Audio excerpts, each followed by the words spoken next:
ти се срещаш с много повече хора. Кое според теб е най-големите предизвикателства, които в момента се борят?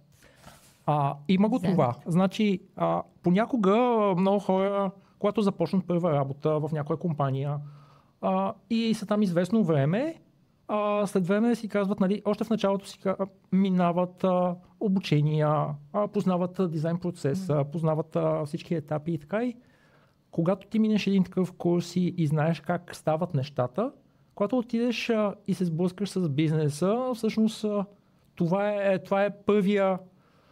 първата ти допирна точка да видиш, че всъщност не е точно така. Да. Нали. Това, което си учил в университета ли? Че не е точно така.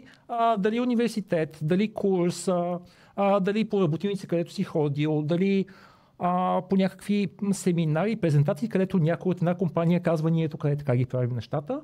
И ти гледаш и казваш, супер, аз искам в такава компания да бъда и така да работя, и отиваш някъде в някаква компания, дори си казваш, тази компания, където кандидатствам, тя е същата като тези, нали? Значи и те там така хубаво работят по този начин.